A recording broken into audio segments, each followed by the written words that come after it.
प्यारे बच्चों, LGR study में आप सभी का स्वागत है। आपको मैं बता दूं कि आज के क्लास में जो है विज्ञान के अंदर बायोलॉजी का एक नया चैप्टर हम लोग शुरू करने वाले हैं, जिसका नाम है जीव जनन कैसे करते हैं। आपको पता होना चाहिए कि यह चैप्टर जो है काफ़ी ज़्यादा महत्वपूर्ण है। सो आप लोग क्लास को शुरू से अंत तक पूरे ध्यान से जो है देखिएगा, क्योंकि अगर आप क्लास को ध्यान से देखिएगा तो सारा का सारा चीज़ जो है आपको एक बार में ही समझ में आ जाएगा। और अगर आप ध्यान से देखते हैं तो आपको 70 से 80% चीज़ें जो है क्लास के अंदर ही आपको याद हो जाएगा, क्योंकि मैं आज जो है इस चैप्टर का शुरुआत जो है बहुत ही आसान तरीक़ा से करने वाला हूं, और पूरे चैप्टर को इतना आसान भाषा में मैं आपको पढ़ाऊंगा ताकि चीज़ें आपको बहुत ही आसानी तरीक़ा से समझ में आ जाए और ज़िंदगी भर आपको याद रहे।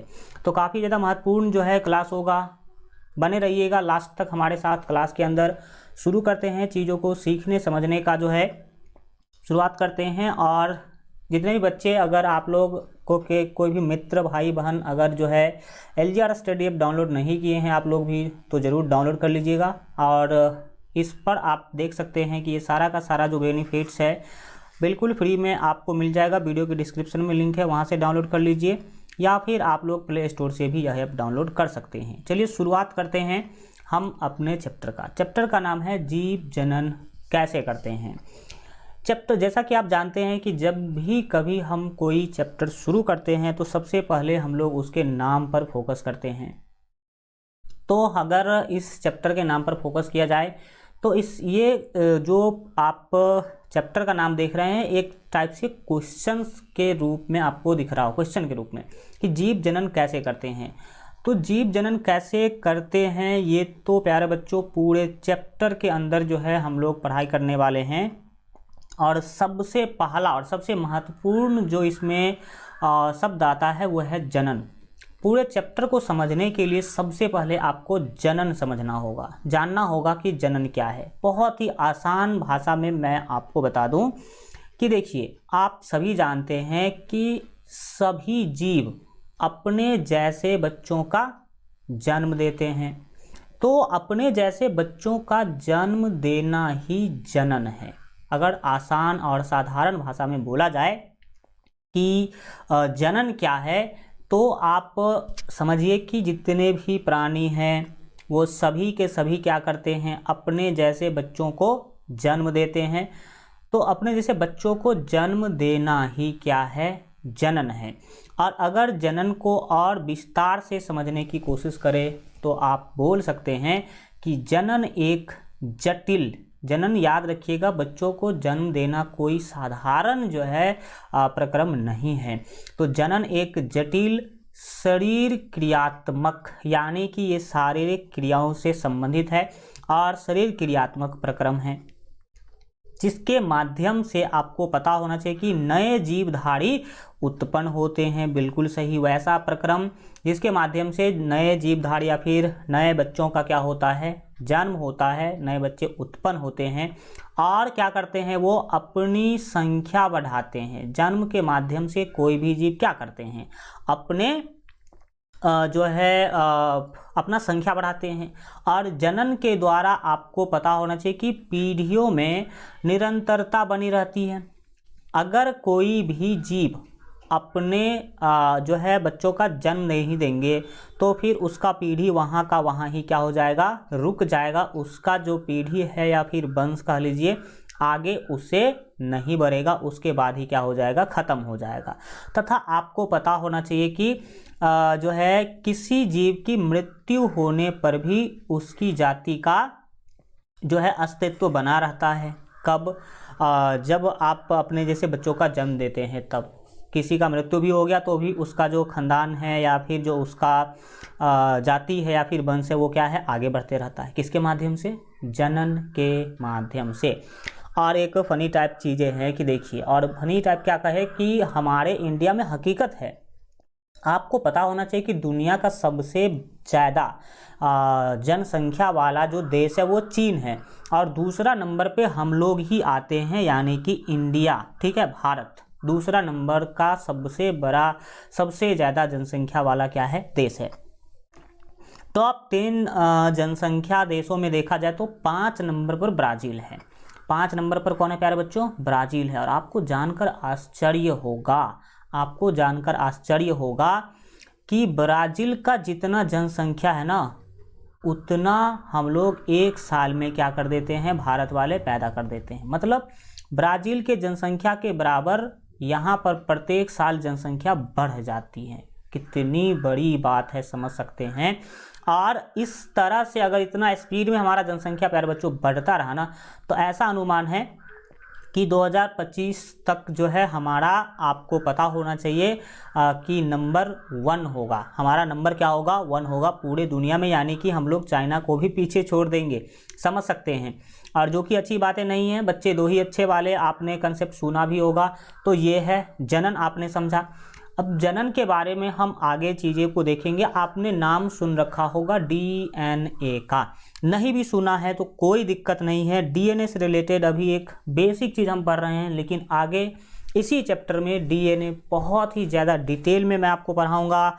क्या है, उसके कार्य क्या हैं, बहुत ज़्यादा डिटेल में, ठीक है। और सब कुछ आप उसके बारे में जान पाएंगे। लेकिन अभी जनन टॉपिक में हम डीएनए का हल्का जो है चीज़ जानने वाले हैं। यहाँ पर क्या है कि डीएनए प्रतिकृति का जनन में क्या महत्व है। आप सभी जानते हैं कि सभी जीवों में डीएनए होता है, तो जनन में इसका क्या महत्व है, डीएनए का जनन में क्या महत्व है, ये कई बार आपसे पूछा जाता है। तो आप सबसे पहला महत्व लिखिएगा कि डीएनए प्रकृति बनने से क्या होती हैं, विभिन्नताएं उत्पन्न होती हैं। ये विभिन्नताएं उत्पन्न होती हैं, तो आप पूछना चाहेंगे कि सर विभिन्नता क्या होती है।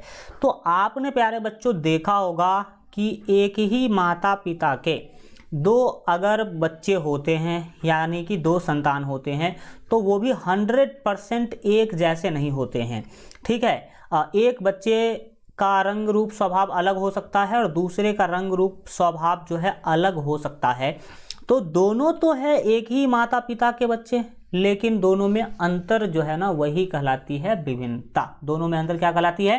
विभिन्नता कहलाती है। तो डीएनए प्रकृति बढ़ने से क्या होती है, जीवों में जो है विभिन्नता उत्पन्न होती है, और विभिन्नताओं से जैव विकास होता है। विभिन्नता से क्या होता है?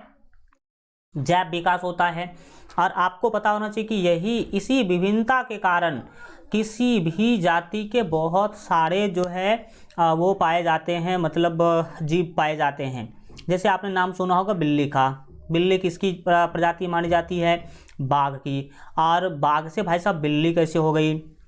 तो विभिन्नता के कारण ही आपको पता होना चाहिए कि बाघ की प्रजाति ही बिल्ली मानी जाती है। और डिफरेंस होता गया होगा और बाघ से उसी का कोई जो है ना सदस्य क्या कन्वर्ट हो गया होगा, बिल्ली में कन्वर्ट हो गया होगा। तो ये चीज़ें हैं। दूसरा इसका जो महत्व है, ये लिखिएगा कि डीएनए प्रकृति बनने से कोशिका विभाजन होता है। कोशिका क्या होते हैं? कोशिका का विभाजन होता है। और कोशिका विभाजन जो है वो प्रजनन के लिए अनिवार्य है। कोशिका विभाजन, प्रजनन, यानी कि इसको सीधा आप जनन, यानी कि बच्चों को जन्म देना भी कह सकते हैं। तो बच्चों को जन्म देने में कोशिका का विभाजन बहुत ही क्या है, महत्वपूर्ण है। और जब हम आपको पढ़ाएंगे निषेचन वगैरह, तो वहाँ पर बताएंगे कि कैसे कोशिका विभाजन होती है, ठीक है। नेक्स्ट आप तीसरा महत्व लिखिएगा कि डीएनए अणुओं के शरीर की डीएनए अणुओं में जो है क्या क्या होती है। डीएनए का जो अणु होती है उसमें शरीर की डिजाइन होती है, और जो क्रियात्मक प्रोसेस है, जो कार्य है, वो वगैरह भी उसी से संबंधित है। तो डीएनए अणुओं में शरीर की डिजाइन, कार्य आदि से संबंधित महत्वपूर्ण सूचनाएं होती है। डीएनए जो है उसमें आपका शरीर का कैसा डिजाइन होगा, आपका कैसा मानसिक स्थिति होगा, आप कैसे किस कार्य में रुचि रखेंगे, वो सारा का सारा सूचना होता है। और जब कोई नए बच्चे जन्म लेते हैं तो उसके माता पिता से डीएनए उस बच्चे के शरीर में जाता है। यही कारण तो है कि बच्चों का गुण माता पिता से मैच करता है, क्योंकि डीएनए में ही होते हैं शरीर का डिजाइन और कार्य से संबंधित वगैरह गुण भी, ठीक है।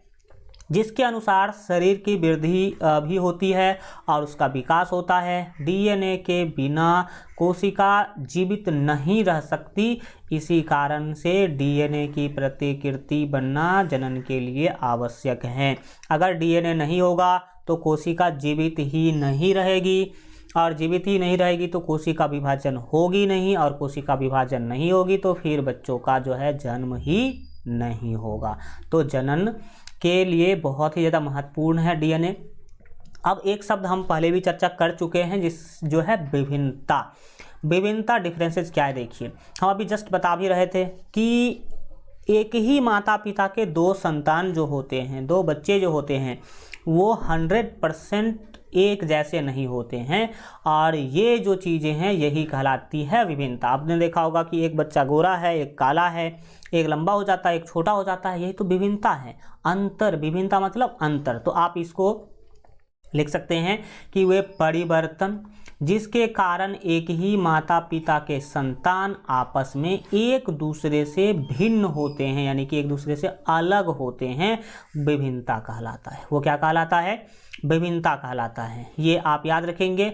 अब हम जो पढ़ने वाले हैं वो है विभिन्नता का महत्व। भाई साहब, डिफरेंसेज होना भी बहुत ज़्यादा महत्व रखता है, यानी कि विभिन्नता का क्या है, बहुत ज़्यादा महत्व होता है। तो हम समझते हैं कि विभिन्नता का क्या महत्व है। जनरली आप देखिए, आपने अगर छोटे मोटे यानी कि जीवाणु वगैरह का छोड़ दिया जाए ना, तो मनुष्य में भी ऐसा होता है। मनुष्य में भी आपने देखा होगा कि एक ही माता पिता के 2-3 संतान हैं, ठीक, जिसमें से सभी का जो सिचुएशन है, स्थिति है, सब अलग अलग होता है। कोई ऐसे बच्चे होते हैं जो ज़्यादा गर्मी को सहन कर पाते हैं, कोई ऐसे बच्चे होते हैं जो ज़्यादा गर्मी को नहीं सहन कर पाते हैं। तो यहाँ पर क्या होता है, आप छोड़ दो एक ही माता पिता के संतान को, मनुष्य तो सबको आप एक मानते हैं, लेकिन मनुष्य में भी आपने क्या देखा होगा, मनुष्य में भी आपने देखा होगा कि कुछ मनुष्य तो ऐसे हैं जो बहुत ज़्यादा गर्मी को सहन कर लेते हैं, लेकिन कुछ मनुष्य ऐसे हैं जो बहुत ज़्यादा गर्मी को सहन नहीं कर पाते हैं, उनको हमेशा जो है पंखा या फिर एसी कूलर चाहिए। तो यही है विभिन्नता। और विभिन्नता का महत्व क्या है फिर? विभिन्नता का महत्व है कि अगर सभी मनुष्य एक ही टेम्परेचर को सहन करने वाले होंगे, एक ही टेम्परेचर को क्या करने वाले होंगे, सहन करने वाले होंगे, तो फिर क्या होगा, अगर उतना टेम्परेचर आ गया जितना को मनुष्य सहन कर पाता है, तो उतना टेम्परेचर अगर आ गया तो सारा का सारा मनुष्य मर जाएगा भाई।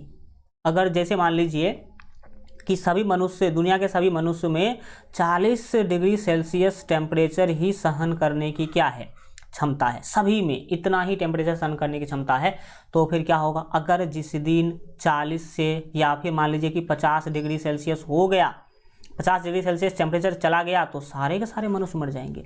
लेकिन ऐसा नहीं होता है। कई बार लोग गर्मी से परेशान भी हो जाते हैं और कुछ लोगों को ज़्यादा परेशानी भी नहीं होता। क्यों? क्योंकि विभिन्नता है। कुछ मनुष्य ऐसे हैं जो 40 डिग्री को सहन कर पाते हैं, कुछ ऐसे हैं जो 30 डिग्री को ही सहन कर पाते हैं, कुछ ऐसे हैं जो 50 डिग्री जो आपका टेम्परेचर उसको भी सहन कर लेता है। तो विभिन्नता से यही फायदा है। हम विभिन्नता को यहाँ पर इस तरह से भी बता सकते हैं कि विभिन्नताओं के रहने से भिन्न भिन्न प्रकार के जीवों को जो है अपने अस्तित्व को बढ़ाने के लिए अलग अलग प्रकार से लाभ मिलता है। जैसे मनुष्य में हमने आपको बताया कि अपने अस्तित्व को बचा सकता है अगर विभिन्नता है तो। उदाहरण के लिए अगर मान लिया जाए कि ऐसे जीवाणु जो तीव्र उष्मा को सहन कर सकते हैं, वे अति उष्ण यानी कि बहुत ज़्यादा गर्मी की दशाओं में भी जो है जीवित रह सकते हैं। लेकिन इसके विपरीत जिनमें ऐसी क्षमता नहीं होती हैं, यानी कि बहुत ज़्यादा तीव्र टेम्परेचर को सहन करने की क्षमता नहीं होते हैं, वो क्या होते हैं जब प्यारे बच्चों, वो तो नष्ट हो जाते हैं, यानी कि वो मर जाते हैं। ज़रा सोचिए कि सभी जीवाणु एक ही टेम्परेचर को सहन करने वाले होते तो क्या होता, सबके सब मर जाता। तब तो उसका अस्तित्व ही खत्म हो जाता। लेकिन उसमें भी क्या है, विभिन्नता होता है, कुछ ज़्यादा टेम्परेचर को सहन कर पाता है तो कुछ कम टेम्परेचर को क्या कर पाता है, सहन कर पाता है। और विभिन्नता है इसीलिए क्या है कि उसका अस्तित्व बचा रह जाता है। मान लीजिए कि बहुत ज़्यादा टेम्परेचर बढ़ गया तो उसमें बहुत सारे जीवाणु मारे गए जो ऊष्मा को नहीं सहन कर पाते थे, लेकिन कुछ बच गया, फिर वो कुछ ही जनन के माध्यम से अपने वंश को या फिर अपने अस्तित्व को क्या कर लेगा, बढ़ा लेगा, अपने संख्या में वृद्धि कर लेगा। तो यही महत्व है विभिन्नता का। एंड अब पढ़ेंगे हम जनन के प्रकार। जनन तभी से हम लोग चर्चा कर ही रहे हैं, तो अब हम लोग क्या करने वाले हैं, जनन के प्रकार पढ़ने वाले हैं। आपको पता होना चाहिए कि इस चैप्टर में हम लोगों को सभी प्रकार के जीवों में जनन पढ़ना है। एक कोशिकीय जीव कैसे जनन करते हैं, बहुकोशिकीय जीव कैसे जनन करते हैं, सभी प्रकार के जीवों के जनन के बारे में क्या करना है, हम लोगों को पढ़ना है। तो जनन के प्रकार के बारे में अगर बात किया जाए तो बोलिएगा जनन होते हैं दो प्रकार के। जनन कितने प्रकार के होते हैं, दो प्रकार के। पहला है अलैंगिक जनन और दूसरा है लैंगिक जनन। तो अब आपके मन में आ रहा होगा कि सर मुझे जल्दी से बता दीजिए कि अलैंगिक जनन क्या होता है और लैंगिक जनन क्या होता है। तो प्यारे बच्चों धैर्य रखिए, मैं आपके लिए ही क्लास ले रहा हूँ और एक एक चीज़ों को बहुत ही डिटेल में पढ़ाऊँगा आपको। तो जानते हैं सबसे पहले अलैंगिक जनन। आप जैसा कि जानते हैं कि जो हमारे जैसे विकसित जीव हैं, जैसे कि मनुष्य हो गए, बंदर हो गए, गाय हो गए, बैल भैंस, ये सब जो है अपने बच्चों को जन्म देने के लिए क्या करते हैं, इनको नर और मादा की जो है आवश्यकता होती है। बिना नर और मादा का जो है हमारे जैसे जीव अपने जैसे बच्चों को जन्म नहीं दे सकते हैं। लेकिन आपको पता होना चाहिए कि कुछ ऐसे भी जीव हैं, कुछ ऐसे भी जीव हैं जो अकेले अपने जैसे बच्चे को जन्म दे लेते हैं। उनको नर और मादा की ज़रूरत नहीं होती है, महिला और पुरुष की ज़रूरत जो है नहीं होती है। तो वैसा जनन यानी कि जनन की वह विधि जिसमें नर और मादा का होना आवश्यक नहीं है अलैंगिक जनन कहलाता है। यहाँ पर हमने डिटेल में लिख दिया है कि अलैंगिक जनन क्या है। तो बोलिएगा कि जनन की वह विधि जिसमें दो जीवों की भागीदारी नहीं होती है। दो जीव कौन, तो नर और मादा का भागीदारी नहीं होगा। कोई जरूरी नहीं कि नर और मादा हो ही, तो भागीदारी नहीं होती है, अलैंगिक जनन कहलाता है। और अलैंगिक जनन में उत्पन्न जो संतति है, संतति मतलब संतान जो है वो पेरेंट के समान होते हैं, यानी कि माता पिता के समान होते हैं। अलैंगिक जनन में कोई अकेला जीव ही क्या कर लेता है, अपने जैसे बच्चों को जन्म दे लेता है, उसको जो है नर और मादा की ज़रूरत नहीं होती है।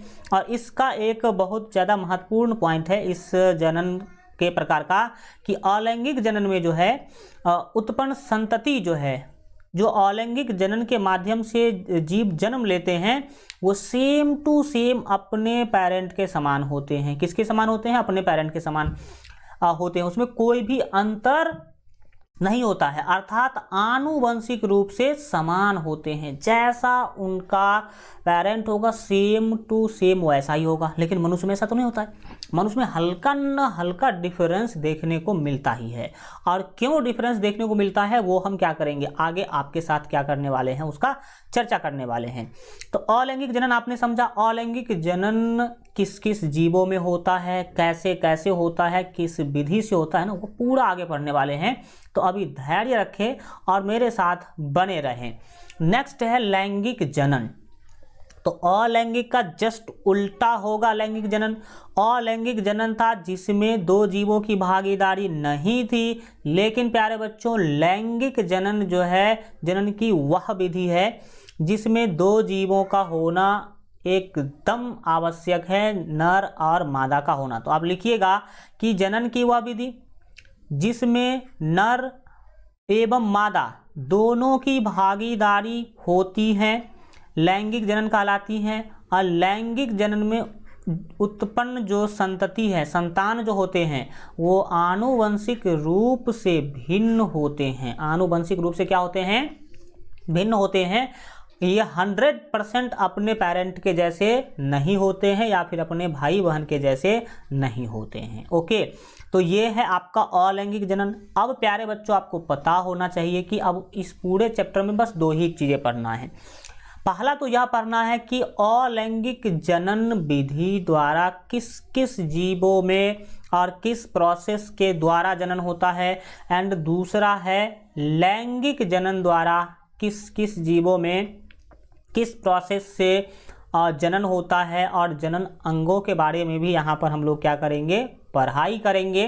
तो चलिए हम आज के क्लास में अलैंगिक जनन पूरा क्या कर लेंगे, कंप्लीट कर लेंगे, जिसमें मुख्य रूप से आपको पता होना चाहिए एक कोशिकीय जीव के बारे में ही बात होगा। इसके बारे में, एक कोशिकीय जीव के बारे में। फिर हम लोग जो है अगले क्लासों में जो पादप में जनन है वो पढ़ाई करेंगे, और फिर मनुष्य में यानी कि मानव में जनन को क्या करेंगे, पढ़ेंगे। तो चलिए शुरू करते हैं। और अभी जो 2 चीज़ हम लोग पढ़ाई किए हैं, अलैंगिक जनन और लैंगिक जनन, इसमें कई बार अंतर पूछ लिया जाता है। तो एक सुसज्जित तरीका से, एक बहुत ही सिस्टमैटिक ढंग से यहाँ पर हमने अलैंगिक जनन और लैंगिक जनन में अंतर बताया है। तो आप लोग ज़रा इसको एक बार देख लीजिए। वैसे तो आप लोग अब इसके बारे में बहुत चीज़ जान गए होंगे धीरे धीरे। लैंगिक जनन और अलैंगिक जनन में अंतर देखिए। अलैंगिक जनन जो है वो एकल जीव जो है नए जीव उत्पन्न करता है। एकल जीव यानी कि अकेला कोई जीव नया जीव उत्पन्न कर देता है, यानी कि नए जीव का जन्म दे देता है, तो वो अलैंगिक जनन है। जबकि लैंगिक जनन में आपको पता होना चाहिए कि 2 जीव नर एवं मादा मिलकर नया जीव उत्पन्न करते हैं। तो इसमें अकेला ही जीव अपने बच्चों को जन्म दे लेगा, लेकिन इसमें नर और मादा का होना जरूरी है। दूसरा अंतर है कि अलैंगिक जनन जो है वो नया जीव आनुवंशिक रूप से पैतृक जीव के समान एवं समरूप होते हैं। समान एवं समरूप का मतलब क्या है, देखिए 2 चीज़ें हैं। अलैंगिक जनन में जो नया जीव जन्म लेगा वो आनुवंशिक रूप से आपको पता होना चाहिए कि पैतृक जीव यानी कि अपने पेरेंट के सेम टू सेम जो है समान और समरूप भी होंगे। समान का मतलब है उसके जैसा ही दिखेगा, और उसका जो मैच्योर साइज होगा वो भी उसके पेरेंट के इतना ही होगा। और समरूप का मतलब है तो रूप तो सेम टू सेम मिलेगा। रूप तो समरूप और समरूप आपने त्रिभुज चैप्टर में पढ़ाई किया है मैथमेटिक्स के अंदर। समरूप क्या होता है, जिस 2 चीज़ों का रूप एक जैसा हो वो समरूप है। जैसे कि 3 cm त्रिज्या का गोला और 6 cm त्रिज्या का गोला, ये दोनों एक दूसरे के समरूप होते हैं। तो समरूप तो होते ही होते हैं, यानी कि रूप तो मिलता ही है और समान भी होते हैं। सब चीज़ों में ही समान होते हैं ये, अगर साधारण भाषा में कहा जाए तो। जबकि अलैंगिक जनन में जो नया जीव उत्पन्न होते हैं वो आनुवंशिक रूप से पैतृक जीवों के समान होता है। समान होता है, लेकिन यानी कि उसके जैसा देखने में तो होगा, परंतु समरूप नहीं, उसका रूप एक जैसा नहीं हो सकता। कई मामलों में होता भी है और कई मामलों में नहीं भी होता। तो लैंगिक वाला समान तो होगा लेकिन समरूप नहीं होगा। तीसरा जो है, अब बात करते हैं कि सतत गुण के लिए बहुत ही उपयोगी माध्यम है। यानी कि जिस तरह का गुण माता पिता में है सेम टू सेम अगर वैसा ही गुण पाना चाहते हैं तब तो अलैंगिक जनन बिल्कुल अच्छा विधि है, क्योंकि उसमें डिफरेंस आपको नहीं देखने को मिलेगा अगले पीढ़ी में भी। लेकिन लैंगिक जनन जो है, याद रखिएगा कि प्रजाति में विभिन्नताएं उत्पन्न करने में सहायक हैं। अगर आप अपने जाति के अंदर, प्रजाति के अंदर अगर विभिन्नता उत्पन्न करना चाहते हैं तो उसके लिए लैंगिक जनन महत्वपूर्ण है, सहायक है। कैसे? क्योंकि इसमें विभिन्नता उत्पन्न होती है, माता पिता के जैसे संतान नहीं होते हैं, मिलता है लेकिन 100% नहीं मिलता है। चौथा अंतर बताइएगा कि यह निम्न वर्ग के जीवों में जो है अधिक पाया जाता है। निम्न वर्ग के जीव जैसे कि एक कोशिकीय जीव जितने भी है, छोटे मोटे अमीबा जो है, इसके बाद प्लेनेरिया, राइजोपस, ये सारे के सारे जो जीव हैं जिसके बारे में आगे बहुत डिटेल में चर्चा करने वाले हैं, तो ये छोटे मोटे जीवों में होंगे। लेकिन लैंगिक जनन उच्च वर्ग के जीवों में पाया जाता है, और सबसे उच्च वर्ग के जीव देखिए मनुष्य है, बंदर है, हाथी, घोड़ा, गाय, ये सब जो जीव हैं उसमें लैंगिक जनन ही होता है। ठीक है, तो ये आप सिस्टमेटिक इस तरह से अंतर बता सकते हैं। नेक्स्ट हम बात करेंगे प्यारे बच्चों, अब अभी जस्ट हम लोग लैंगिक जनन और अलैंगिक जनन के बारे में बात कर रहे थे, हम आज अलैंगिक जनन की सारी विधियां कंप्लीट करने वाले हैं, और फिर अगले क्लास में लैंगिक जनन की विधियों वगैरह के बारे में क्या करेंगे, हम लोग बात करेंगे। तो हम यहाँ पर एकल जीवों में प्रजनन की विधि पढ़ने वाले हैं। एकल जीव मतलब क्या, जो जीव अकेले ही अपने बच्चों को जन्म दे लेते हैं उसे कहते हैं एकल जीव। ठीक है, तो एकल जीवों में जनन की कौन कौन सी विधियां हैं, या फिर आप इसको ऐसे बोल सकते हैं कि अलैंगिक जनन की कौन कौन सी विधियां हैं, वो सारे आज हम डिस्कशन करने वाले हैं। सबसे पहला है विखंडन, और विखंडन के दो प्रकार होते हैं। अगर बात किया जाए तो द्विखंडन और बहुखंडन, फिर एक होता है खंडन, और अगला है पुनरुद्भवन जिसको पुनर्जनन भी बोल सकते हैं, मुकुलन, इसके बाद कायिक प्रवर्धन और बीजाणु समासन। इतने जो है विधियां आपको पढ़ाई करने हैं। अब इसको एक एक करके पढ़ना क्या करेंगे, शुरू करेंगे, और सभी विधि को बहुत ही आसान भाषा में एंड डिटेल में क्या करने वाले हैं, पढ़ने वाले हैं। तो सीखने समझने की कोशिश कीजिएगा। कंटिन्यू करते हैं। सबसे पहले हम बात करेंगे विखंडन के बारे में। देखिए नाम से ही स्पष्ट हैं विखंडन। विखंडन क्या होता है, इसमें कोई जीव जो है या फिर कोई कोशिका जो है वो टूटेगा, क्या होगा, खंडमिश। क्या होता है, खंडमिश टूटना ही होता, टूटेगा, और टूट करके अपने जैसे बच्चों को क्या करेगा, जन्म देगा। तो आप विखंडन के बारे में लिख सकते हैं कि जब एक मातृ कोशिका, यानी कि वह कोशिका जो अपने बच्चों को जन्म देती है, माता कोशिका भी बोल सकते हैं, जब एक मातृ कोशिका टूटकर या तो दो में या दो से अधिक समान अनुजात यानी कि नया कोशिका को जन्म देती है, तब इस प्रकार के जनन को विखंडन कहते हैं। तब इस प्रकार के जनन को प्यारे बच्चों क्या कहते हैं, विखंडन कहते हैं। यह आप गांठ बांध करके याद कर लीजिए। अब आपको पता होना चाहिए कि विखंडन जो है केवल और केवल एक कोशिकीय जीवों में ही होता है। विखंडन किस में होगा, एक कोशिकीय जीवों में। अब एक कोशिकीय जीव क्या है, जिसमें केवल एक ही कोशिका पाई जाती है, और बहुकोशिकीय जीव क्या है, जिसमें एक से अधिक कोशिका पाई जाती है, जैसे कि मनुष्य बहुकोशिकीय जीव है। एंड अगला आपको पता होना चाहिए कि विखंडन दो प्रकार के होते हैं, एक तो है द्विखंडन और दूसरा है बहुखंडन। इसका अर्थ भी इसके नाम में ही लिखा है। द्विखंडन क्या है, द्वि मीन्स दो और खंड मीन्स टुकड़ा। तो जब जीव दो टुकड़ों में बटे, कितने टुकड़ों में, दो टुकड़ों में बटे, तो बोलेंगे द्विखंडन हुआ। और अगर दो से अधिक टुकड़ा में बटेगा तो बोलेंगे बहुखंडन हुआ। तो द्विखंडन और बहुखंडन विखंडन का ही दो प्रकार है। तो चलिए अब हम लोग जानते हैं कि विखंडन और बहुखंडन, द्विखंडन और बहुखंडन के बारे में। सबसे पहला बात करेंगे द्विखंडन के बारे में कि द्विखंडन क्या है।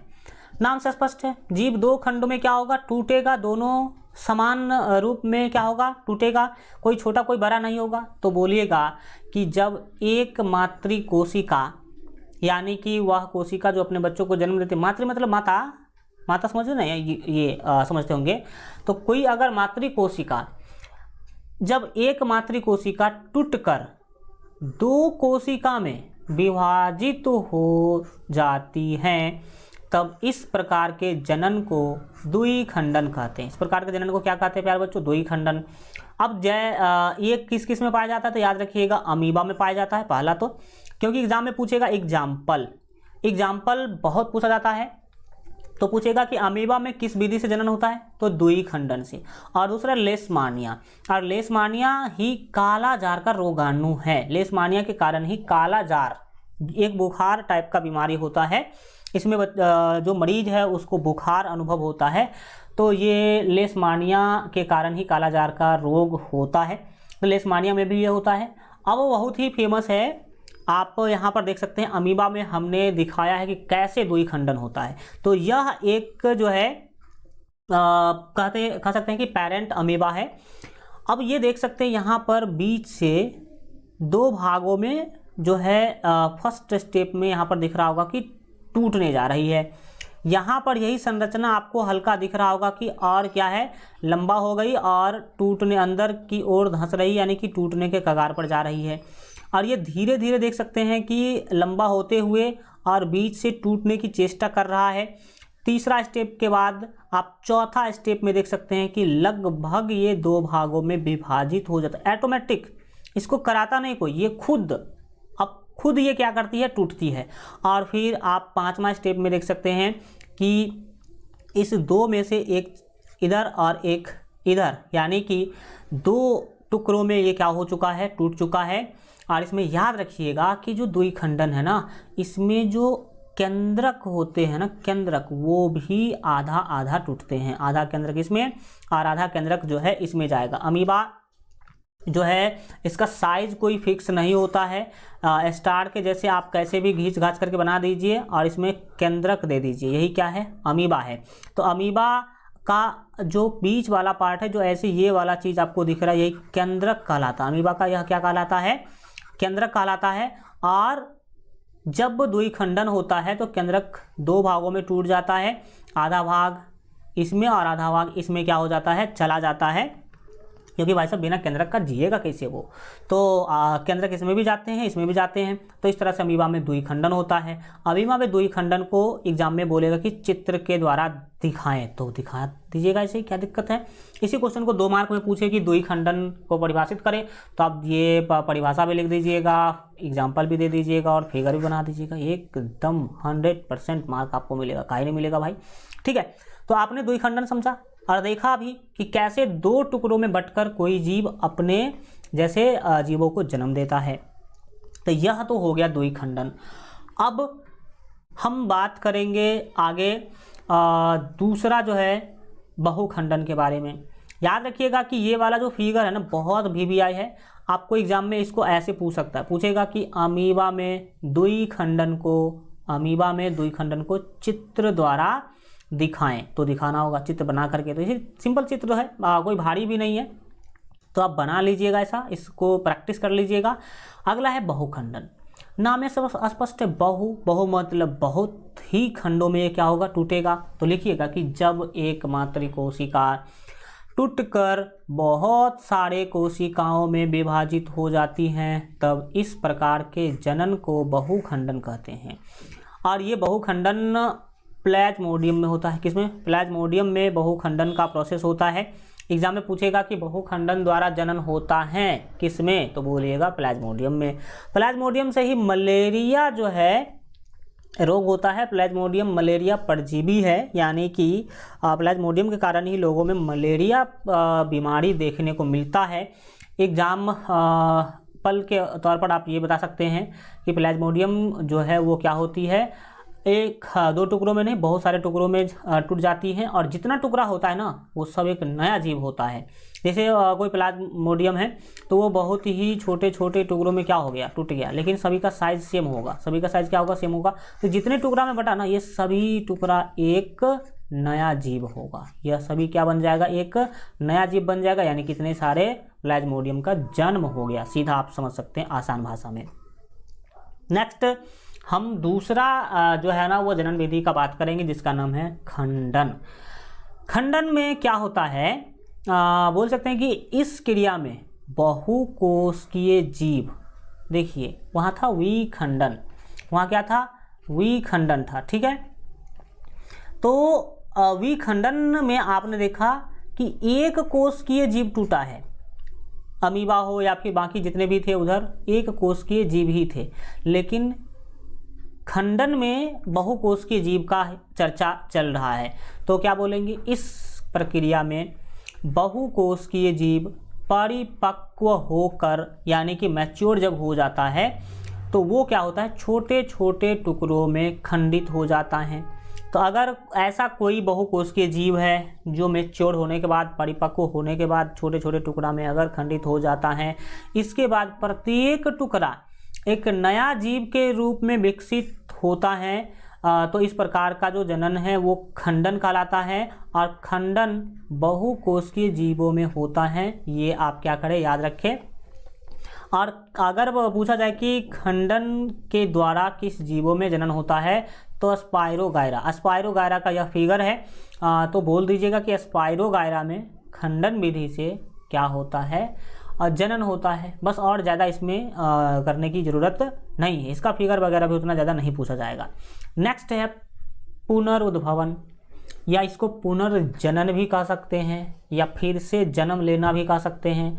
क्योंकि प्यारे बच्चों, अगर आपको 3 टुकड़ी या 4 टुकड़ी में काट दिया जाए, फिर भी आप जिंदा रह जाते हैं, आपका प्रत्येक टुकड़ा जो है एक नया जीव के रूप में उत्पन्न हो जाता है, तो हम यही ना कहेंगे कि आपका फिर से जन्म हुआ है।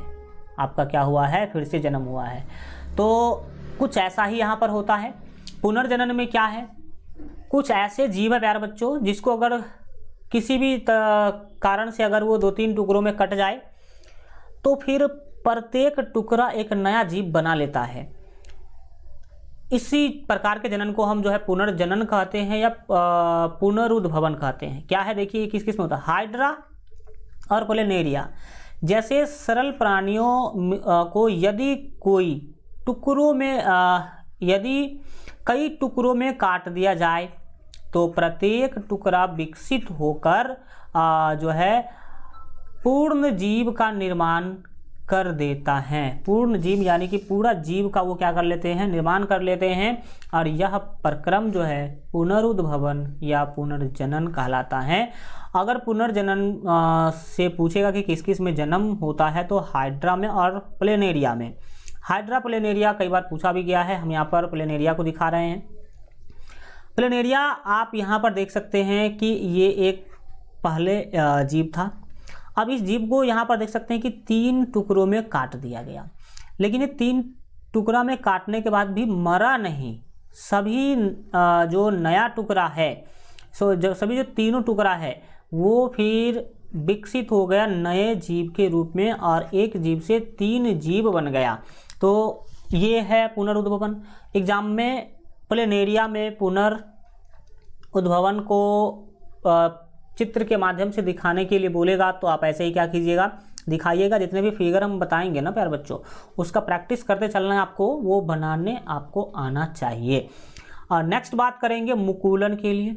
मुकुलन बहुत ही वो सिंपल है, अगर इसके एग्जाम्पल भी बहुत सारे हम आपको समझा सकते हैं। देखिए कि मुकुलन होता क्या है। देखिए, जनन की वह प्रक्रिया जिसमें जनक के शरीर पर, जनक यानी कि जिस जीव से बच्चों का जन्म होगा उसके शरीर पर एक उभार, उस उभार को साइंस की भाषा में मुकुल कहते हैं। एक उभार जो है विकसित हो जाता है। देख सकते हैं ये एक हाइड्रा है और यहाँ पर एक छोटा सा उभार विकसित हो रहा है इसमें, और यह उभार वृद्धि करता हुआ नन्हे जीव में बदल जाता है। यानी कि ये धीरे धीरे देख सकते हैं कि बड़ा हो गया, और यहाँ पर तो बहुत ही बड़ा हो गया। वो एक नन्हा जीव में विकसित हो जाता है, बदल जाता है, तथा जनक के शरीर से अलग होकर स्वतंत्र जीव बन जाता है। और जब ये पूरा परिपक्व हो जाता है ना प्यारे बच्चों, तो यहाँ से ये कट हो जाता है, और कट होने के बाद फिर एक नया हाइड्रा बन गया। ये क्या बन जाएगा, नया हाइड्रा बन जाएगा, और उसे मुकुलन कहते हैं। ये जो प्रोसेस हुआ जिससे नए जीव का विकास हुआ, जन्म हुआ, उसे क्या कहते हैं, मुकुलन कहते हैं। और मुकुलन हाइड्रा और यीस्ट में होता है। तो हाइड्रा जीव और यीस्ट जीव जो है, इस दोनों में मुकुलन विधि से बच्चों का जन्म होता है। तो ये आप याद रखें, ये फिगर बनाना सीख लीजिएगा, मैं आपको बार बार बता रहा हूँ इसके बारे में। नेक्स्ट बात करेंगे कायिक प्रवर्धन। कायिक प्रवर्धन सबसे ज़्यादा महत्वपूर्ण है, और इसमें पैतृक गुण का हल्का भी जो है ना, मतलब वो ह्रास नहीं होता है। तो चलिए देखते हैं कि कायिक प्रवर्धन क्या है। देखिए, जब पौधे के किसी कायिक भाग जड़, तना या पत्ती को कायिक भाग कहा जाता है, यानी कि वह भाग जिस भाग से फिर नया पौधा विकसित किया जा सकता है उसे कहते हैं कायिक भाग। ठीक है, तो जब पौधे के किसी कायिक भाग, और कायिक भाग में जड़, तना, पत्ती आते हैं, कायिक भाग से प्राकृतिक अथवा कृत्रिम रूप से नया पौधा विकसित होता है, तब इस प्रकार के अलैंगिक जनन को कायिक प्रवर्धन कहा जाता है। और याद रखिएगा कि कायिक प्रवर्धन खास करके पौधों में ही अप्लाई होता है। किसमें? पेड़ पौधे में कायिक प्रवर्धन के हेल्प से आप क्या कर सकते हैं, तो नए पेड़ पौधे का विकास कर सकते हैं। जैसे आपने कई बार देखा होगा कि पुदीना का जड़ लगा दीजिए तो वो क्या हो जाएगा, वृक्ष के रूप में बदल जाएगा, तो कायिक प्रवर्धन हो गया। आप गुलाब का तना काट के लगा दीजिए, गुलाब का फूल, ठीक है ना, बहुत फेमस होता है, तो गुलाब का तना काट के लगा दीजिए, उस तना से नया पौधा विकसित हो जाएगा। पत्ती से भी बहुत सारे ऐसे पेड़ हैं जो अपने जो बच्चों का जन्म देते हैं, यानी कि नए पेड़ का विकास हो जाता है पत्ती से भी। आगे बात करेंगे उसके बारे में। अब हम जानने वाले हैं कि आखिर किस किस जीवों में किस भाग से जनन होता है। नोट में हमने पहला नोट लिखा है कि शकरकंद। कौन चीज़? शकरकंद। शकरकंद क्या भाई साहब? शायद स्वीट पोटैटो को शकरकंद बोला जाता है, जिसको मिथिला के अंदर अल्हुआ बोलते हैं शायद। ठीक है, इसके बाद सतावर एक जड़ी बूटी होता है।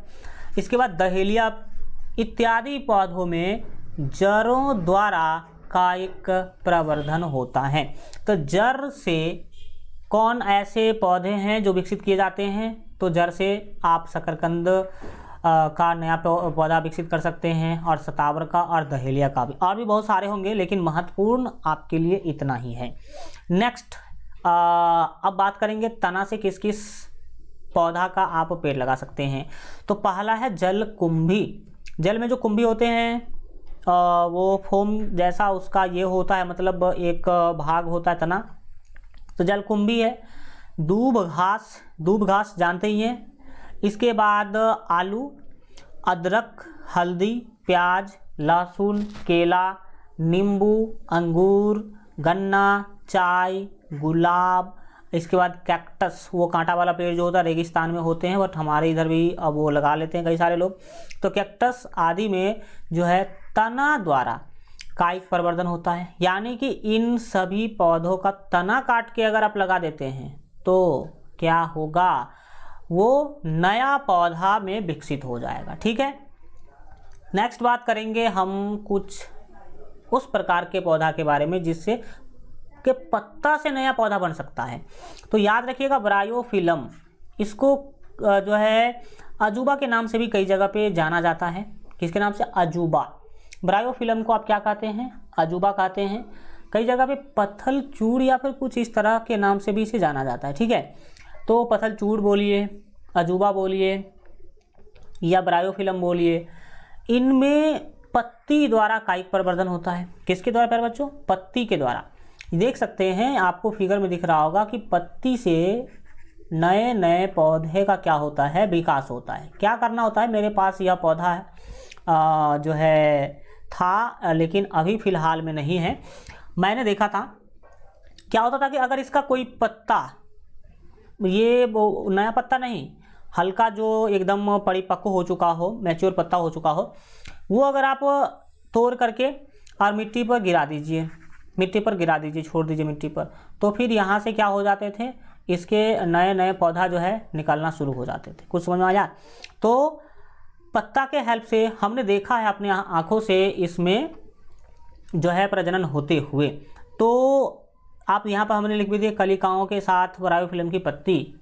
ये फिगर में बनाना सीख लीजिएगा, एग्जाम में अगर पूछेगा तो बनाना होगा कि कैसे ब्रायोफिलम जो है अपने पत्तों से वो अपने जैसे पौधे का विकास करते हैं। ब्रायोफिलम के बाद अब अगला समझने वाले हैं जीवाणु समासंध। ये जीवाणु समासंध एक अलैंगिक जनन की प्रोसेस है। क्या होता है इसमें? देखिए, कुछ जीवों के तंतुओं के सिरे पर जीवाणुधानी बनती हैं। जैसा कि आप इस पेड़ में देख सकते हैं, इस जीव में देख सकते हैं, जनरली ये जल में पाए जाने वाले पेड़ होते हैं। इसके सिर यानी कि इसके हेड पर देख सकते हैं एक गोल टाइप का जीवाणुधानी है। इसमें जीवाणु होते हैं। क्या होते हैं? जीवाणु होते हैं। ये जीवाणुधानी है। जीवाणुधानी बनती है जिसमें जीवाणु नहीं, बीजाणु होते हैं। बीज समझ लीजिए। और जब बीजाणुधानी फटती है, ये देख सकते हैं यहाँ पर ब्लास्ट हुआ है, किसी कारणों से परिपक्व होने के बाद ही ब्लास्ट होती है। फटती हैं तो ये बीजाणु बिखर जाते हैं। बिखरेगा ही, देख सकते हैं यहाँ पर आप, बिखरेगा ही एवं अंकुरित होकर, जब बिखरेगा तो बीज छिटाएगा और बीज फिर अंकुरित होगा। अंकुरित होकर नए नए पौधों को जन्म देती हैं। और ये जो प्रोसेस है ये कहलाता है बीजाणु समसंध।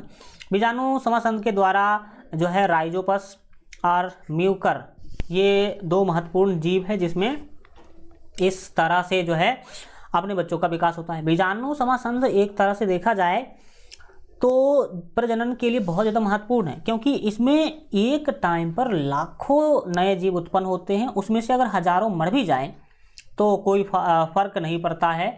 अगर 1 लाख नए पौधे बने, उसमें से 30,000 मर भी जाए तो फिर भी तो आप 70,000 नए पौधे बचेंगे इनके। ये चीज़ें हैं। तो बीजाणु समसंध आपने समझा। नेक्स्ट हम अब बात करने वाले हैं कायिक प्रवर्धन के लाभ के बारे में। कायिक प्रवर्धन बहुत ज़्यादा महत्वपूर्ण है। तो कायिक प्रवर्धन के लाभ के बारे में समझेंगे कि कायिक प्रवर्धन से जो हमने देखा कि गुलाब के पौधों में, इसके बाद ब्रायोफिलम भी देखा हमने। तो इस सब में जो कायिक प्रवर्धन होता है उसका लाभ क्या है। एग्जाम में पूछेगा कि कायिक प्रवर्धन के लाभ को लिखें। तो देखिए कि क्या क्या लाभ है। सबसे पहला, जब आपको पता होना चाहिए कि कुछ ऐसे पौधे हैं ना जिसके बीज नहीं होते हैं। कुछ ऐसे पौधे हैं जिसके बीज होते ही नहीं है। बीज नहीं होगा तो फिर बिना बीज का नया पौधा उस प्रजाति का कैसे हम प्राप्त करेंगे। तो याद रखिएगा कि कुछ पौधों के बीजों में कुछ पौधों के बीजों में नए पौधे जो है उपजाने की क्षमता नहीं होती है। बीज तो होते हैं लेकिन उसमें वह क्षमता नहीं होता है कि वो नया पौधा क्या कर सके, उपजा सके, यानी कि नया पौधा का विकास कर सके। या फिर कुछ ऐसे जीव पौधे हैं जिसमें बीज होते ही नहीं हैं। तो कायिक प्रवर्धन द्वारा ऐसे पौधों की प्रजातियों को कायम रखा जा सकता है। कैसे पौधे? जिसमें या तो बीज होते नहीं हैं या होते भी हैं तो उसमें पौधा विकसित करने की क्षमता नहीं होती है। उदाहरण के तौर पे देखा जाए तो गन्ना का बीज आपने देखा है क्या? नहीं देखा होगा, हम मानते हैं। तो गन्ना का बीज नहीं होता है। अगर बीज होता भी है तो इसमें क्षमता नहीं होती है नया गन्ना का पौधा जो है उत्पन्न करने का। केला का बीज देखा है क्या?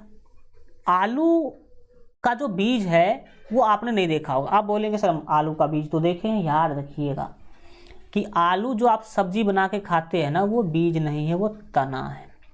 आलू क्या है जो खाते हैं आप, वो क्या है? तना है। और उसी के हेल्प से नया आलू का पौधा विकसित किया जाता है। आपको पता होना चाहिए, ठीक है। तो आलू को बीज ना समझ ले, वो तना है। इसके बाद बीजहीन अंगूर, यानी कि ऐसे अंगूर जिसमें बीज होते ही नहीं है, उसका विकास भी कायिक प्रवर्धन यानी कि उसके जड़, तना या पत्ती के हेल्प से क्या किया है, जो है नया पौधा विकसित किया जाता है। तो कायिक प्रवर्धन यहाँ पर बहुत लाभकारी हुआ। दूसरा देखिए, जिन पौधों के बीजों की जो है सुप्तावस्था अधिक लंबी होती है, यानी कि उसका बीज जल्दी अंकुरित ही नहीं होता है, बहुत ज़्यादा दिनों के बाद अंकुरित होगा, अंकुरित होने की क्षमता बहुत कम होती है उसमें, उन्हें कायिक प्रवर्धन द्वारा कम समय में ही उगा लिया जाता है। अब जैसे बीज बोएंगे तो बहुत ज़्यादा टाइम लगेगा, क्योंकि उसका बीज जो है ना वो उसका सुप्तावस्था जो है वो बहुत लंबा होता है, यानी कि वो जल्दी अंकुरित नहीं होता है। तो इससे अच्छा तो है कि कायिक प्रवर्धन द्वारा उसके जड़, तना या पत्ती के हेल्प से क्या कर लो भाई, उसका नया पौधा बना लो। बहुत से पौधों जैसे कि लिली का जो पौधा है उसकी कई प्रजातियों के बीच लंबी अवधि तक जो है निष्क्रिय बने रहते हैं। कई प्रजातियों के बीज नहीं है, बीज होना चाहिए। क्या होना चाहिए प्यारे बच्चों? बीज। ये बीज होना चाहिए। तो लिली के पौधे के जो बीज होते हैं ना, वो अधिक समय तक, लंबी अवधि तक निष्क्रिय बने रहते हैं, यानी कि उसको बो भी दीजिएगा तो जल्दी वो अंकुरित ही नहीं होता है और अंकुरित नहीं होते हैं, जिस कारण से बीजों की इस अवस्था को जो है सुप्तावस्था या प्रसुप्ति या डॉर्मेंसी जो है कहते हैं। अतः लिली को उगाने के लिए वर्धी प्रजनन या कायिक प्रवर्धन जो है सर्वाधिक उपयुक्त है। वर्धीकरण या कायिक प्रवर्धन प्यारे बच्चों क्या है, सबसे उपयुक्त है। यह क्या करें, आप याद रखें। तो ये चीज़ आपने देखा कि क्यों ज़रूरी है। अगला जो फ़ायदा है वह है कि कायिक प्रवर्धन द्वारा जो है समान जीन संरचना वाले पौधे, यानी कि या फिर जंतु में भी होता है, बनते हैं, जिन्हें जो है क्लोन कह सकते हैं। अगर आप जो है बीज के हेल्प से नया पौधा उत्पन्न करते हैं तो नया पौधा जो बनेगा वो पेरेंट पौधा से या फिर पेरेंट वाले जीव से मैच नहीं करेगा, उसके गुण में डिफरेंस आ जाएगा। लेकिन अगर आप कायिक प्रवर्धन करवाते हैं तो हल्का भी गुण में डिफरेंस नहीं होगा। अपने पेरेंट जो पौधा है उससे ही क्या होगा, 100% वो उसका गुण वगैरह मैच करेगा।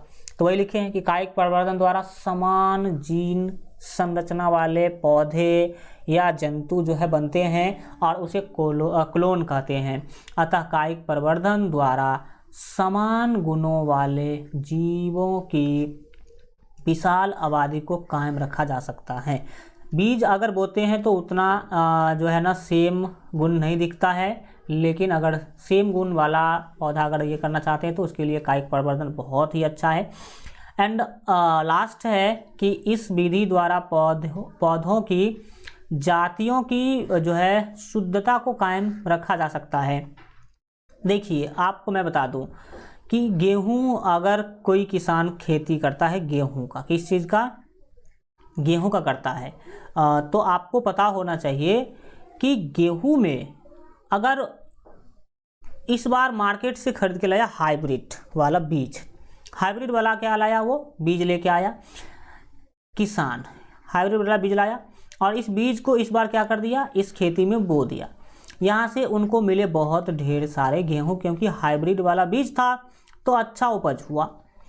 लेकिन अब किसान क्या करेंगे, यहाँ से जो गेहूं प्राप्त होगा वो अगली साल क्या करेंगे, यही वाला बीज अगर इसमें बो देंगे, यही वाला बीज क्या कर देंगे, इसमें बो देंगे, तो याद रखिएगा कि जितना अच्छा फसल यहाँ हुआ था उतना अच्छा फसल यहाँ नहीं होगा, क्योंकि बीज से उत्पन्न जो पौधे हैं पीढ़ी दर पीढ़ी उसके जो आनुवंशिक गुण है उसमें डिफरेंस आते जाता है। और मेंडल का जो आनुवंशिक का नियम है आनुवंशिकता का, वो हम आगे क्या करेंगे आपको बताने वाले भी हैं। तो इसी कारण से देख सकते हैं कि बीज से जो विकास होता है पौधों का, उसमें 100% उसके पेरेंट का गुण नहीं दिखता है। लेकिन आप जो कायिक प्रवर्धन से करवाते हैं तो 100% उसमें उसके पेरेंट का, यानी कि जो पेरेंट पौधा है उसका गुण जो है देखने को मिलेगा। तो ये इस मामला में भी महत्वपूर्ण है। नेक्स्ट अब हम बात करेंगे कायिक प्रवर्धन की हानियों के बारे में, क्योंकि दुनिया में ऐसा कोई चीज़ ना है जिसमें हानि और लाभ ना हो। तो हानियाँ क्या क्या है, कायिक प्रवर्धन से होने वाले हानियों के बारे में बात करते हैं। अगर देखा जाए तो बोलिएगा कि कायिक प्रवर्धन द्वारा उगाए गए पौधों में पैतृक लक्षण का संरक्षण होता है। बिल्कुल सही, इसमें पैतृक लक्षण हल्का भी डिसमिस नहीं होता है, परंतु इन पौधों में आनुवंशिक विभिन्नता नहीं होती। जैसा पेरेंट है वैसा ही सारे के सारे पेड़ होंगे, सभी पेड़ एक जैसे होंगे, सभी पेड़ की जो क्षमता है, ठंडी गर्मी सहन करने की क्षमता है या फिर किसी भी प्रकार की क्षमता, वो सेम होगा, जिसके कारण ये पौधे पर्यावरण के उतार चढ़ाव को ठीक से नहीं झेल पाते हैं। अर्थात यह अर्थ यह निकला कि ऐसे पौधों में पर्यावरण के साथ अनुकूलित होने की क्षमता कम होती है। जैसे आप देखते हैं कि हमारा जो भारत है इसमें जो है कभी बहुत ज़्यादा गर्मी आ जाता है, कभी बहुत ज़्यादा ठंडी आ जाता है। तो अगर कायिक प्रवर्धन से जन्म लेने वाले सारे के सारे जो जीव है वो एक गुण वाले होंगे, या तो वो बहुत ज़्यादा गर्मी को सहन कर सकते हैं या तो वो बहुत ज़्यादा ठंडी को सहन कर सकते हैं। उसमें ये नहीं होता है कि कुछ जो जीव ज़्यादा गर्मी को सहन कर पाएगा, कुछ जीव कम गर्मी को सहन कर पाएगा, ऐसा नहीं होता उसमें, यानी कि विभिन्नता होती ही नहीं है। तो इसमें क्या समस्या है कि मान लीजिए कि आपने कायिक प्रवर्धन से किसी चीज़ों का पेड़ लगाया, 50 पेड़ लगाया। अब क्या है कि उसका फिक्स था, उसका जो वातावरण से ये करने का जो था कि भाई साहब वो 40 डिग्री सेल्सियस टेम्परेचर को ही क्या कर पाएगी, वो झेल पाएगी। अब क्या होगा, भारत में आप देख सकते हैं 41-42 डिग्री सेल्सियस टेम्परेचर भी चला जाता है। तो क्या होगा, अब जैसे ही 42 डिग्री सेल्सियस टेम्परेचर जाएगा तो 50 के 50 सारे पेड़ मर जाएंगे आपके, 50 के 50 सारे पेड़ आपके क्या हो जाएंगे, मर जाएंगे। क्यों? क्योंकि उतना टेम्परेचर आने की उसकी क्षमता थी नहीं। लेकिन अगर विभिन्नता पाई जाती तो कुछ 40 डिग्री को सहन करने वाला होता, कुछ 50 डिग्री को सहन करने वाला होता। तो अगर 40 डिग्री को सहन करने वाला अगर मर भी जाता तो जो कुछ मान लीजिए कि 20 या 10 पौधे ही 50 डिग्री, 10 पौधे ही मान लीजिए अगर 50 डिग्री सेल्सियस को सहन करने वाला था तो वो तो कम से कम बच जाता, और फिर इससे आप और भी नए पौधे का क्या कर लेते, विकास कर लेते। तो यही समस्या है इसमें, एंड जिसके कारण इनमें बीमारियां लगने या फिर उत्पादन कम होने अथवा इनके मर जाने की जो है संभावनाएं अधिक होती हैं। क्योंकि अगर कोई भी बीमारी लगा तो सब में लग जाएगा, क्योंकि सब एक ही तरह के गुण वाले हैं। अगर उत्पादन कम होने की बात है, बीमारी लगेगा तो सब में बीमारी लगे तो उत्पादन कम हो जाएगा, और या फिर मरेगा भी तो ये सभी एक साथ ही मर जाएगा, और एक साथ ही मर गया तो फिर लीजिए उसका पीढ़ी खत्म हो गया। तो ये इसमें कुछ खराबी होती है विभिन्नता ना होने के कारण। एक लास्ट आज का सबसे महत्वपूर्ण टॉपिक है उत्तक संवर्धन, जो 9th क्लास में भी आप लोगों ने पढ़ा होगा, और नहीं पढ़े तो कोई दिक्कत नहीं, यहाँ पर हम इसके बारे में चर्चा करेंगे। उत्तक संवर्धन क्या है? देखिए, हम जनरली जो पौधे का विकास है उसके बीज या फिर उसके तना या फिर उसके जड़ को जनरली खुला वातावरण में क्या कर देते हैं, लगा देते हैं, और उससे नया पौधा का क्या होता है, विकास होता है। लेकिन इसमें कई बार समस्या भी आ जाता है। क्या समस्या आता है कि छोटा पौधा रहा, कीड़ा खा जाता है, या फिर वातावरण के अंदर बहुत सारे प्रभावी चीज़, गैस वगैरह है, उससे प्रभावित होकर मर जाता है। तो इस चीज़ों से बचने के लिए एक प्रोसेस है उत्तक संवर्धन, ठीक है, टिश्यू कल्चर। इसमें क्या होता है कि पौधे का जो विकास है वो एक छोटे से डब्बे में होता है। छोटे से किस में होता है? डब्बे में होता है, और डब्बा में वो पूरा जब विकसित हो जाता है तो फिर उसको निकाल के गमला में लगा दिया, तो फिर छोटे उम्र में पौधा के मरने की जो संभावना है वो कम हो जाती है। क्या होता है इसमें समझिए।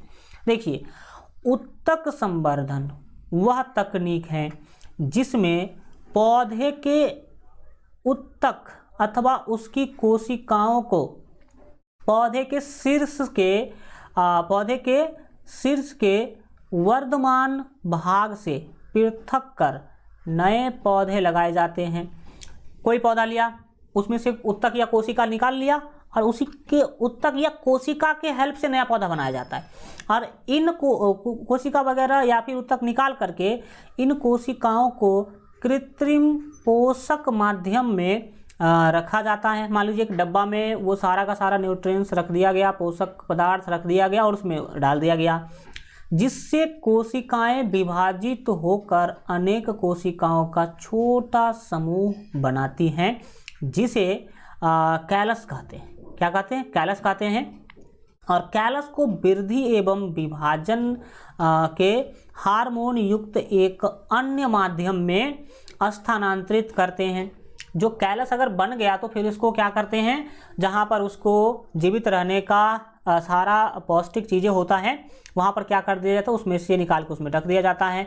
और पौधे को फिर मिट्टी के, जब पौधा बन गया, कैलस पौधा का रूप धारण कर लिया, तो फिर उसको निकाल करके मिट्टी में रोप देते हैं, जिससे कि वे वृद्धि कर विकसित पौधे बन जाते हैं।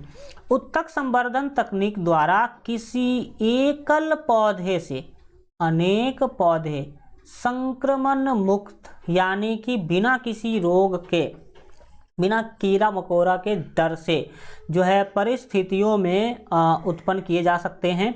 इन तकनीकी का उपयोग सामान्यतः सजावटी पौधे, जो डेकोरेशन वगैरह के लिए पौधे यूज होते हैं, पौधे के संवर्धन में किया जाता है, जो डेकोरेशन के लिए यूज होते हैं। अगर इसको फिगर के हेल्प से समझा जाए तो आप देख सकते हैं कि एक बोतल में यहाँ पर पौधे का विकास करवाया गया है, ऊपर से ढक्कन बंद है।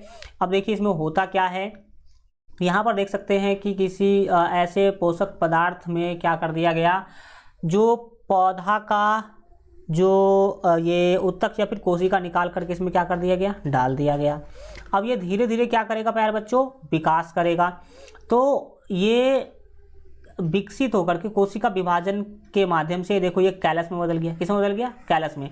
ये हल्का बड़ा हो गया, और जब कैलस में बदल जाता तो फिर इसको एक अलग डब्बा में डाल दिया जाता है, जहाँ पर नीचे सारा इसका न्यूट्रिएंट्स जो है ना, पोषक पदार्थ वगैरह, हार्मोन, जो भी इसको चाहिए वो इसमें डाला गया होता है।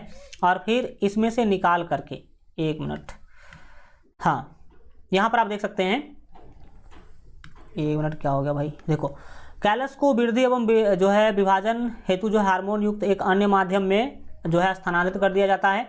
तो कैलस फिर यहाँ रख दिया गया, और फिर यहाँ जब देख सकते हैं ये इस रूप में यहाँ पर विकसित हुआ, फिर यहाँ से कुछ यहाँ इतना यहाँ तक देख सकते हैं कि बोतल के अंदर ही इतना बड़ा हो गया। और जब वो इतना बड़ा हो गया तो फिर इसमें से निकाल के एक गमला में जिसमें मिट्टी भरा हुआ है उसमें डाल दिया गया। तो अब यहाँ पर क्या करेगा, स्वतंत्र रूप से विकास करेगा और इस तरह का पौधा बना लेगा। तो ये प्रोसेस ही उत्तक संवर्धन कहलाता है। एंड इसी के साथ आज का क्लास हमारा हो जाता है कंप्लीट। हम मिलेंगे आपसे प्यारे बच्चों अगले क्लास में, जहाँ पर हम लोग बात करेंगे लैंगिक जनन के बारे में। किसके बारे में, लैंगिक जनन के बारे में जो है हम लोग बात करेंगे। तो आप लोग सेशन को अगर शेयर नहीं करते हैं ज़रूर कर दीजिएगा अपने दोस्त मित्र भाई बहन के पास।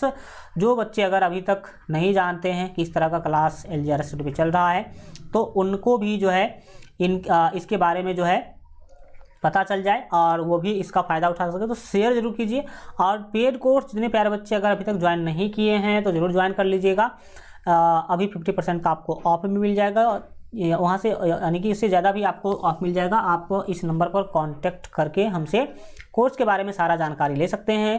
Thank you so much, good bye, take care, मिलेंगे अगले क्लास में।